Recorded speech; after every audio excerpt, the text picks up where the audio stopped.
Welcome back to The Kickoff. I am back with Joey, Josh and Jacob. Today we are talking the League Cup final, which a little known team called Newcastle might have won. We're going to talk about Liverpool and Newcastle though today, because I kind of did my video all about Newcastle. Lads, I want to just ask you what you thought of the game, what you thought of the performance.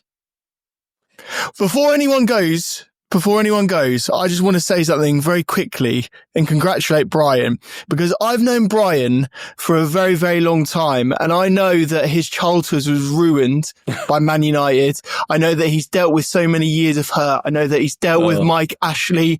I know that he sat in various studios up and down the country and complained about how rubbish Newcastle have been. And yet we have just had one of the most glorious moments in Newcastle's history. 70 years of hurt has been broken. It's more than England. And I think for all of us, I think we deserve an OU a congratulations, because quite frankly, I don't know for Jacob's sake, but Joey and I were certainly Newcastle fans yesterday. I honestly think even Noel Ranger was buzzing for you yesterday. I bet he was, to be fair. Yeah, fuck me, lad. Congratulations. How does it feel, Brian? How does it feel? It doesn't feel real. That's the best way I can describe it, because it's been like, of my life, 30 years basically watching Newcastle not win anything. I was just like, I couldn't get my hopes up, because like, we have the most famous title race choke in history. We were 12 points clear. We blew it. I mean, Jacob's hoping that we've got another one of those coming after the way Liverpool performed, maybe.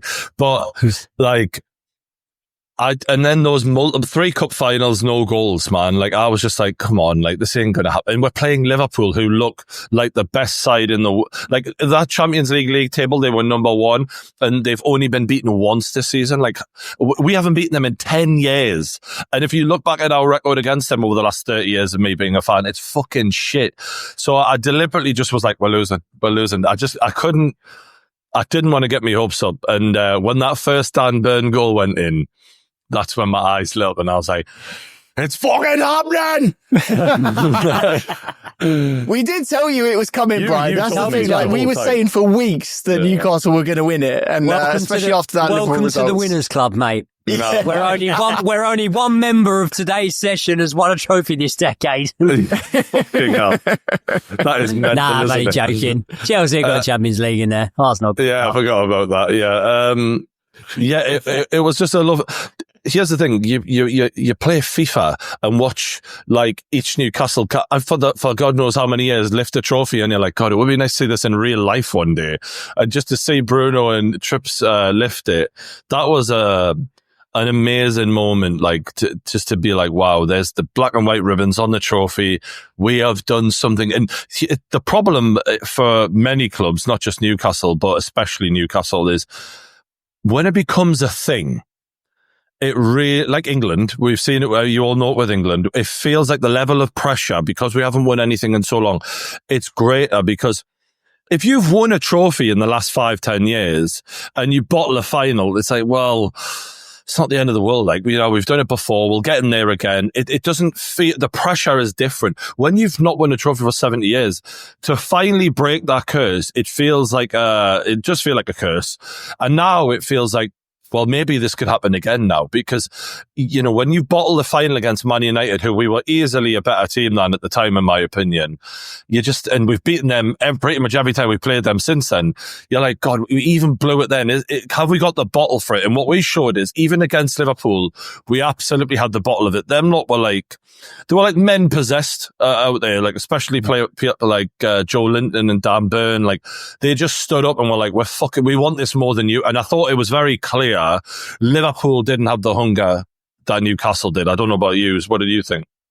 I thought the same. I thought it's very, very fitting as well of Dan Burn to get the goal. Obviously, you mentioned Trippier lifting the cup itself, but like, I don't know, man. Just from the start of that game, Newcastle just showed so much more intensity. Like, let's be honest, they outplayed Liverpool yesterday. Liverpool might have had more possession, but that's probably, and bearing in mind, like, before Liverpool fans get annoyed, we get to see you in a lot of cup finals. So you're sat in a very privileged position, right? That's probably the worst I've seen Liverpool turn up to a cup final in a long time. But I don't then want to take credit away from Newcastle. Like, just no, so I think much we enforced more that, hunger. right? Like the fact that Mo Salah had his worst game in a Liverpool shirt statistically of all time, that's not a coincidence. Like, I think Eddie deserves credit for the tactics, you know? I think you've also got to think, like, two of your most important players this season, Lewis Hall, Anthony Gordon, they're both out. So as much as you could look at Liverpool's team and say, okay, like, you know, they were without Trent and whatnot. And obviously they went with Kelleher over Alisson, which they have done for the cup games. And, you know, you could point to a few things. I don't think that there was anything that massively swung the game in Newcastle's favour before a ball was kicked. But what you saw on the pitch was just, I think, the epitome, if that's the right word to use, of Eddie Howe's work. Like, you know, the season when you cracked the top four, right? It was always going to be very, very hard to replicate that. Now, in the following season, your league form wasn't able to replicate it, but you still had some historic moments. Obviously, the game against PSG being one of them. That sort of core that helped you crack the top four in the first season. We saw it last season, but injuries and whatnot and, you know, up and down form. We saw that again in the cup final yesterday. I think, like, if you look, apart from Liverpool having more possession, I think it was 7 total shots they had, not on target, just 7 total shots.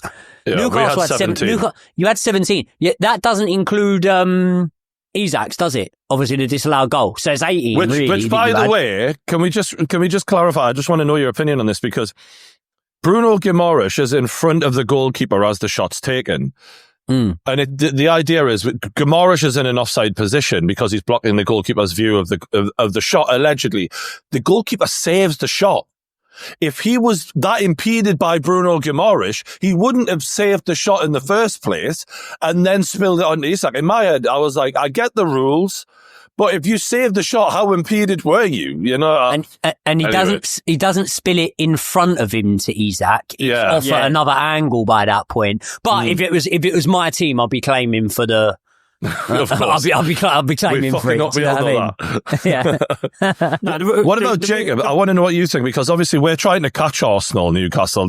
We're wanting this to be a springboard moment. What did you make of it? Do you know what? It was one of those games that I feel like I've watched Newcastle do against us quite a lot. I feel like we've played Eddie Howe and he's done this to us a few times. He's really good at setting up his tactics against his big teams, at stopping star players from doing what they want to do. And I've got to be honest with you. I've gone through this season, and a big thing for me this season has been that there's too many fixtures, right? There's too many games. Like, Arsenal got Champions League games where they can't sell out the fucking stadium because there's so much football. I feel like people's appetites are going down. And I've got to be honest with you, the Carabao, this cup has been one that I go, do we need this? Do you know what I mean? I'm like, do we need this? And then yesterday, so I live in North London, right? So I get up, I was driving through central London, I drive past fucking thousands of Newcastle fans specifically who've travelled down, who were queuing outside pubs at 9 a.m, who have got the flags, who have got the fucking chainmail. And then, mate, I honestly, even where I live, which is fuck all nowhere near Wembley, I was up till midnight because I could hear people singing just around the corner from my gaff, right? And it reminds you, this is what football is. This is the point of football. It's cup finals. It's days out. It's days you don't fucking forget. I sent you a picture earlier, Brian, of Isak and his dad with winners' medals, with Newcastle shirts on. And I've got to be honest, like, this is a game for me which just shows all the nerds, all the fucking YouTubers, all the losers who want to sit there talking about XG, who want to go, oh, well, we didn't buy it. Fuck off. It's not about transfers. It's not about stats. It's about, on the day, are your stars better than their stars? Is your manager going to outwit their manager? And ultimately, are your fans going to have a day over their fans? And that's what Newcastle did. No Liverpool fan can tell me that Newcastle didn't deserve that yesterday. They've got star players who deserve trophies. They've got a manager who deserves trophies, who stood there, who was seen off sporting directors who wouldn't have it his way, who've seen off people who wanted transfers that he didn't want to do. He stuck to his guns. The way you used Joe Linton yesterday, you've done it against Arsenal a few times. He tucks in, he comes wide. Like, I just, and people are going to go, oh, everyone's sucking off True Geordie just because his team won it. It's like, look, so long as the invoices are paid, I'll do whatever. But the point is, I thought, I've never even invoiced. he's better at sucking than me. That's why he doesn't have to. But no, I honestly, that was a proper cup final yesterday. And I think that reminds people why you do need these cups, why you do need these trophies, because this is what football's about. You know, when I first started getting like that feeling, I spoke to Joey and Josh about this, that we might do it. But again, I had to like kill that because I didn't want to get heartbroken. Watching Liverpool against PSG running their fucking socks off in the Champions League, because that Champions League, they were the best team in the Champions League up until that point. For most people, they were the favourites to win it. And PSG showed up with, you know, not the big stars of the past, but a better work ethic, a better team ethic, a better passing game, where they passed it around Liverpool in a way that I've really not been seen done before in a long time. And I was watching that game, and when it went in extra time, I'm thinking, I was like, yes, keep playing. And for Newcastle, the perfect scenario was Liverpool go out on penalties, because you give all of the hard work, you get none of the reward, and emotionally those lads must have been fucking gone.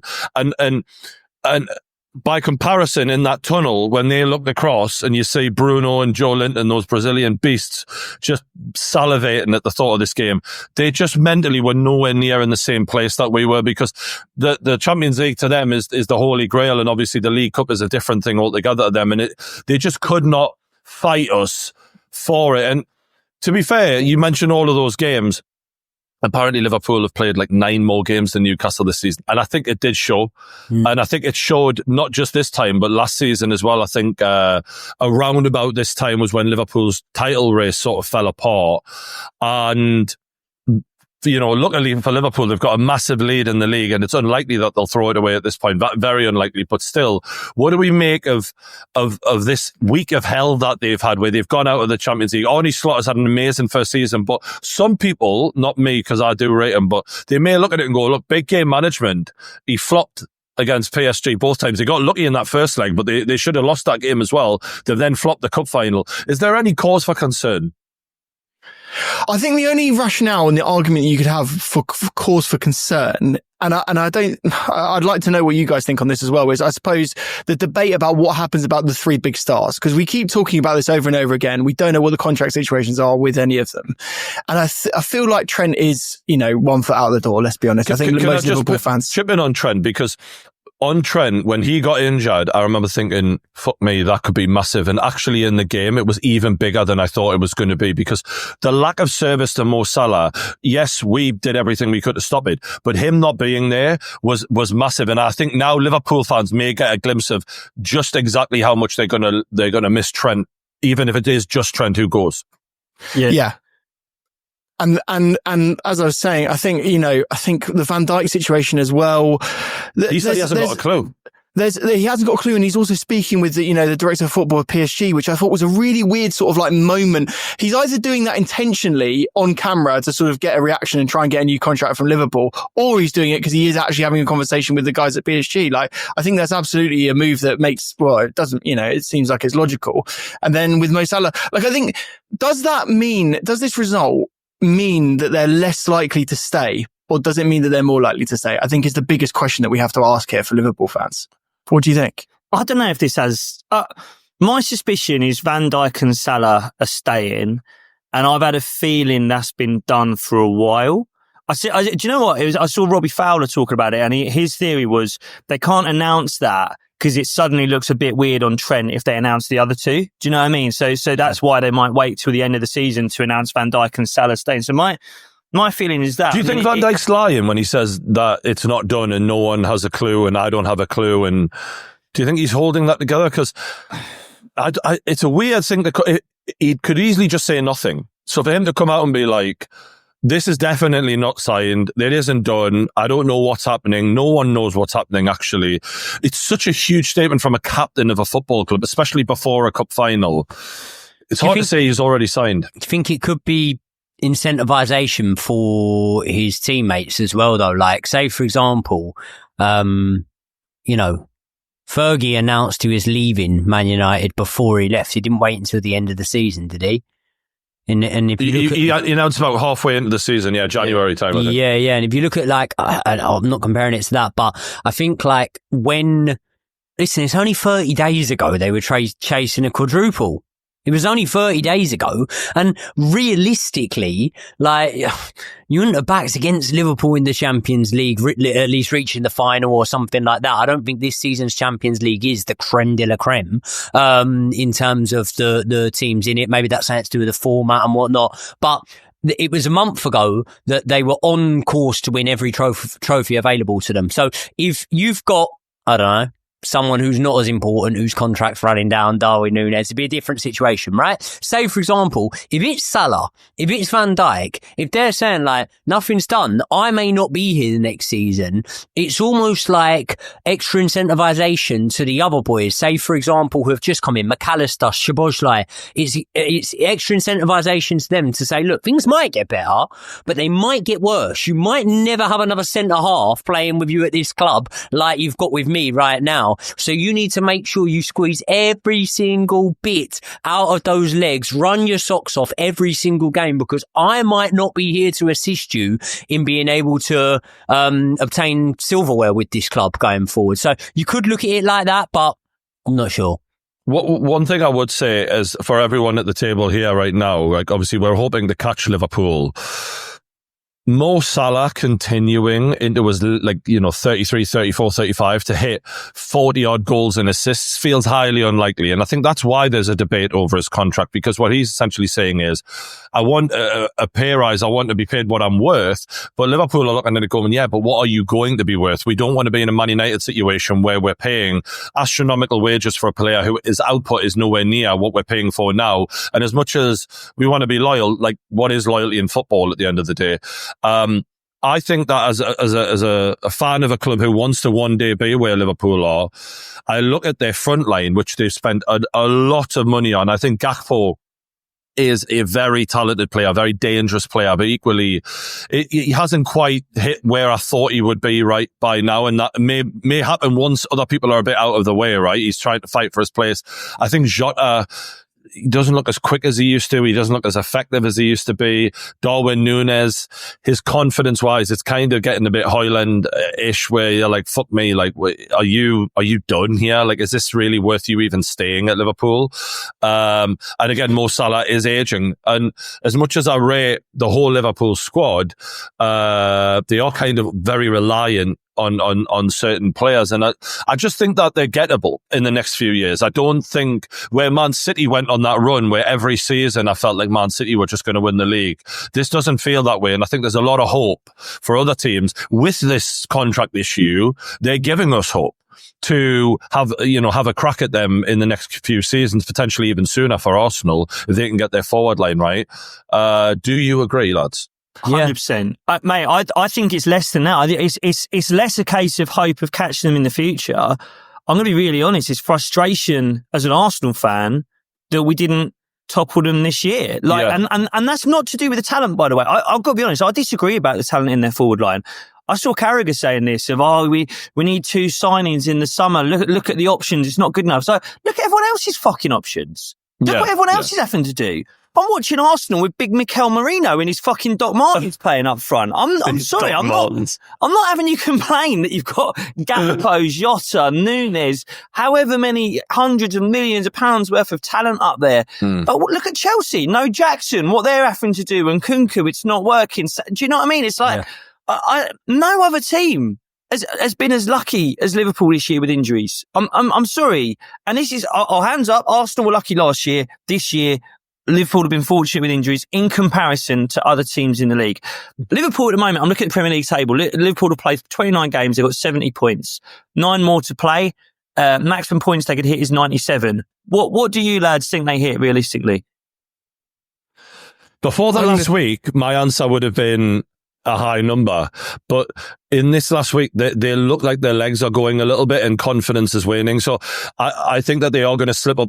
It's not going to be one defeat by the end of the season. They're going to slip up a bit more, but I think so. I think, and by the way, this is with full credit to them. They are comfortably the best team in the Premier League, if not in Europe. I think they're going to hit 87, 88 points. I would say about Arsenal, 85. 85, lower than that, Joe. But that is that would be the lowest points tally that a team's won the Premier League in a very, very, very long time. If it's that sort of season, though, isn't it? Even when you look at the top 4 race, it's fucking pathetic. It's like literally hot potato shit, isn't it? I think Leicester won it on 82, is it? 82. Yeah. Back in the day, teams used to win it on like high 70s. Oh, mad, 70s. I know. But this is the Man City Premier League where you have to be faultless, and Liverpool fans know that better than anyone else. When they ran City to the last, and City had to get 100 points to win the league. I think those Liverpool fans who watched that team with Mane, with Salah, with Firmino, with other players, I think they would say this isn't that team. This is an incredibly good team with some superstar players, with the best player in the world playing the best football he's played in his career. The rest of the team are, and by the way, this isn't to shit on Liverpool. Liverpool's expectations this season would have been a lot lower than what they are going to achieve, right? If you'd have said to Liverpool fans or Premier League fans in the summer, Liverpool gets third, they reintegrate the midfield, they re-sign 2 of the 3 players they might lose, everyone would say brilliant first season. The fact that they're going to go and win the Premier League this season, they deserve an awful lot of credit. But to answer your question, Brian, are they catchable next year? I think they were catchable this year. Can I ask a question, right? Will Liverpool fans just be, absolutely over the moon that not only do they now win the Premier League again, but those Liverpool fans themselves get a chance to actually be in the stadium and watch them lift the Premier League, as opposed to last time, obviously, lockdown restrictions and whatnot? Or do you think you look at it and you go, and this is a very, very half-empty mentality and pessimistic mentality, do you think you look at it and you go, I tell you what though, you really did need a cup in there as well of some kind? Like even, when I say even a League Cup, I'm not writing off, but I'm saying if you're in the Champions League and you're a team that win the Champions League from time to time, when you look at it, the first season, there's always that asterisk of, there was the long pause in the season, no fans, whatever. I don't really buy into it. Liverpool were the best team that season, right? But this season now, you look at it and you go, yeah, but you won a 1-horse race. There was no one else in the race, was there? Really? Like even Arsenal, they had to be in the race though. It's mental. No, I know. And actually, I've looked back at points tallies, right? And everyone who's gone on to win it was around this points tally. No one was really more than like 2 or 3 worse or better than Liverpool at this point. I think Arsenal, the season that they lost out towards the end, the first title challenge they had, they were about 2 points better off. They were about 72 after 29 games. So it's not like they're underperforming, but even yesterday, and I was probably just coping with the Chelsea loss, but like I'm looking at Arsenal and it shocked me when I actually looked and saw that they'd only lost 3 games in the league, because for me, like, Arsenal have kind of underwhelmed a little bit this season. I understand there's been injuries there and whatnot, and even an underwhelming Arsenal side can play Chelsea off the park. So I'm not trying to get on my high horse here, but I think that a cup as well would have definitely cemented this as a legendary sort of season for Arne Slot.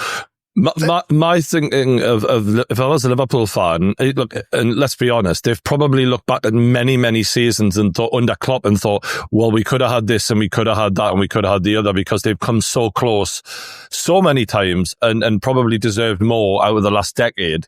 But because of Man City's failures this season, I would be looking at this thinking, yes, delighted for the Premier League and they finally get to do it with a full stadium and all of that, and good for them. They deserve it. But equally, it is a bit of an opportunity missed in that I think that they are better than what they showed against PSG. They didn't play badly against PSG, but that first game, in the first half at home and then not scoring at home at Anfield, like, they could have done more, in my opinion. And I think that will be a slight regret. What do you reckon, Josh? I think we tend to be quite pessimistic about Liverpool. So I'm going to give the other side of the coin in that they have only lost 1 game. If they do re-sign Van Dijk and Salah, they still will have 2 years of absolute elite talent. They still have a very, very good squad. They will probably sell Darwin Núñez for a decent amount of money and be able to reinvest it. They have other potential sellable assets, nothing crazy money, but they can sell a few and bring a couple of players in. I do think the manager has taken over from Jurgen Klopp and look so smart and really, strong in terms of his management as well. And so the other side of the coin is, yes, they've just had a week from hell and they have, lost to a very, very good PSG team, probably one of the better PSG teams that we've seen in the Champions League, bearing in mind their historic, improper performances and the way that they've just thrown it away. I watched this team at the Emirates. They did not look like one of the, and listen, now that was a few months ago, so maybe things have developed, but I watched that PSG team at the Emirates. We fucking bullied them. And that might be a styles thing. Yeah, I'm going to let you carry on. We'll go on to see if this is one of the better PSG teams. Would this PSG team beat the Messi, Neymar, Mbappe team? That might be the deciding factor, though, Josh. The deciding factor might be if PSG now go on to win the Champions League, Liverpool fans can sleep a bit easier and go, well, we were beaten by the best team in the competition. They showed that they came good. PSG have never won a Champions League title before. They really developed, and if they beat a Real Madrid or whoever, then they've proven that. But if they just get bullied by a Real Madrid in the next round or whoever they get. Villa.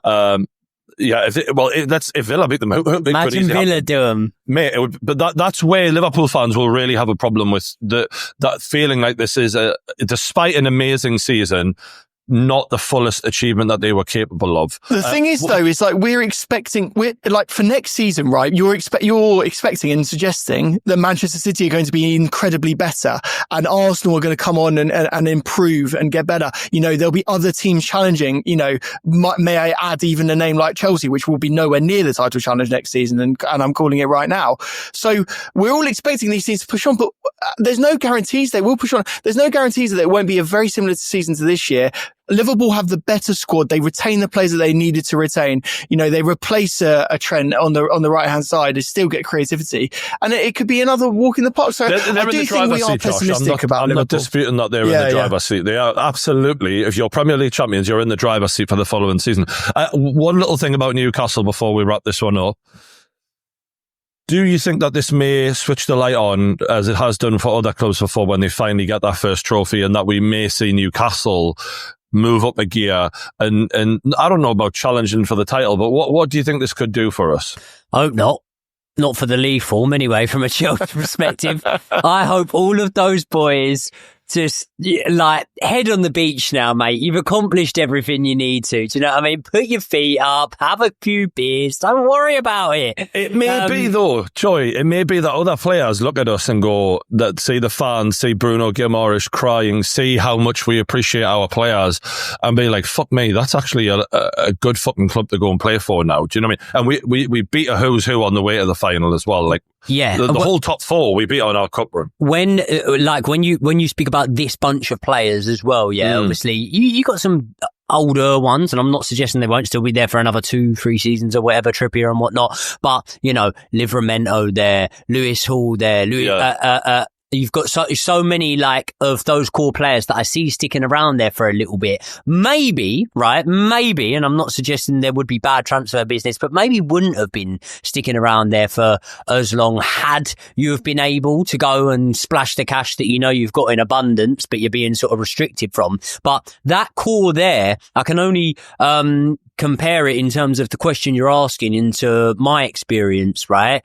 Obviously, as soon as I could sort of remember, Chelsea had started winning a few cups, but I'm able to know the history of it. Chelsea weren't a team that were winning anything. And then they had this core of Vialli, Di Matteo, Zola, Ruud Gullit, and they got the taste for it and went on and won, what was it? I think it was 4 cups in 4 seasons or something like that. And that was very much a team almost in the mould of this Newcastle team in terms of, a good season might see them, crack those Champions League spots or thereabouts, 5th for Chelsea sometimes. A bad season could see them finish 10th.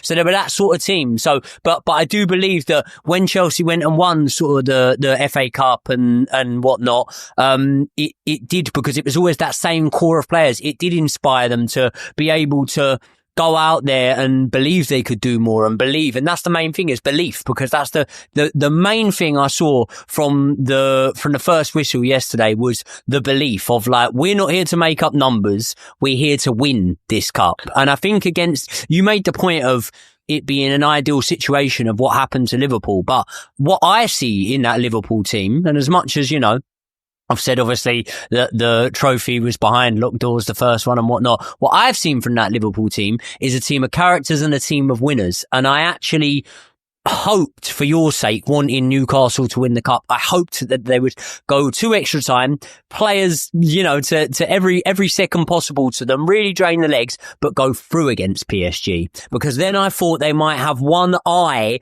on that Champions League a little bit more, And when they went out to PSG, I thought, there might be a backlash. Here comes the response. Here comes this is who we fucking are and this is what we do. And you had fans turning up saying, this is just Anfield South, mate. We don't call this Wembley. We call this Anfield South, And I'm looking at it and I'm thinking, maybe this is where those characters show the resilience. And do you know what?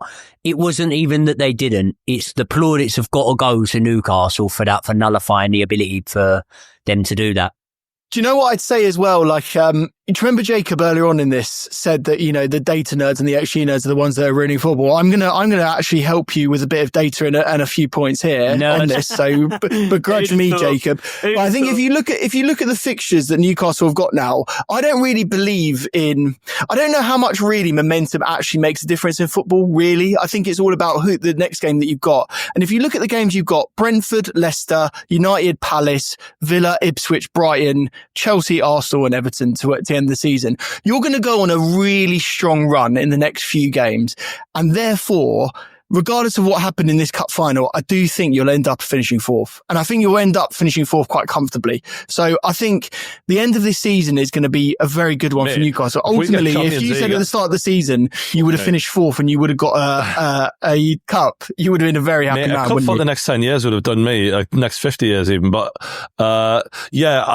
I do think if we do get Champions League, then we can really build on what we've done this season, and because we've been holding back spending money deliberately for this summer, apparently. So, look, we'll see what happens. Let us know in the comments below what you think Newcastle are going to achieve, and if this will be a feeling for Liverpool fans that they could have had another big one this season. Let us know in the comments. Hit the like button, subscribe. We'll see you on the next one.